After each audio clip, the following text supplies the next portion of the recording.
नमस्कार दोस्तों, मैं डॉक्टर उषापति त्रिपाठी गोरखपुर से आप लोगों को कुछ चुनाव के विषय में जानकारी देने आ रहे हैं। तो हमारे यूपी में चुनाव चल रहा है आजकल, तो मतदान करना सभी का हक है और मतदान अपना बेकार नहीं करना चाहिए। इसलिए जो भी मतदान का उम्र हो गया है, जिनका भी, वो मतदान अवश्य करें। तो मतदान केवल अधिकार ही नहीं है, बल्कि हमारा कर्तव्य भी है कि हम मतदान करें। मतदान का अधिकार नागरिकों का मौलिक अधिकार है। यह लोकतंत्र का सबसे बुनियादी अधिकार है। मतदान के द्वारा नागरिक अपने प्रतिनिधि का चुनाव करते हैं। दूसरे शब्दों में अगर कहें तो प्रतिनिधि को लेकर अपना मत प्रकट करते हैं। भारत दुनिया का सबसे बड़ा लोकतांत्रिक देश है। भारत में हर व्यक्ति जो 18 वर्ष की आयु पार कर चुका है, उसे वोट देने का अधिकार है। अब हम आपको बताएंगे मतदान का अर्थ क्या है। तो मतदान का अर्थ है चुनाव में अपने मत को बैलेट पेपर द्वारा जाहिर करना। मतदान कहलाता है। मत देने वाला वोटर मतदाता कहलाता है। जिस देश में जितने अधिक नागरिकों को वोट देने का हक होता है, उसी अनुपात में उस देश के लोकतंत्र की मजबूती तय होती है। कौन कर सकता है मतदान, इसके बारे में आपको बताते हैं। भारत का नागरिक होना बहुत ज़रूरी है। आयु 18 वर्ष या उससे ज़्यादा हो, वोटर लिस्ट में नाम होना ज़रूरी है। मतदाता के अधिकार: जानकारी का अधिकार। हर मतदाता को अपने वोट का प्रयोग करने से पहले अपने पार्टी के बारे में जानने का अधिकार है। नोटा का अधिकार। गुप्त मतदान का अधिकार।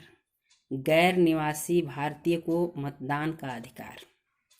विकलांग और कमजोर को पोस्टल बैलेट या किसी अन्य माध्यम से वोट देने का अधिकार। भारत में मताधिकार की आयु संविधान का अनुच्छेद 226 वयस्क मताधिकार की बात कहता है। पहले मतदान की आयु 21 वर्ष थी।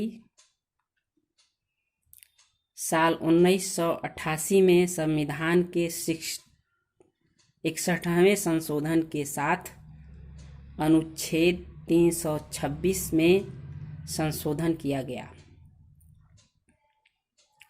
संविधान के 61वें संशोधन के बाद भारत में मताधिकार की आयु 21 वर्ष से घटाकर 18 वर्ष कर दी गई है। अब बताते हैं किसे मतदान का अधिकार नहीं मिलता है। कोई व्यक्ति आईपीसी की धारा 125, 135, 136 के अंतर्गत अगर दोषी पाया गया तो वो अपने मताधिकार का प्रयोग नहीं कर सकता है। आईपीसी की धारा 17, 171 ई और 171 एफ के अंतर्गत अपराधी घोषित किया गया हो, वो भी मताधिकार का प्रयोग नहीं कर सकता है।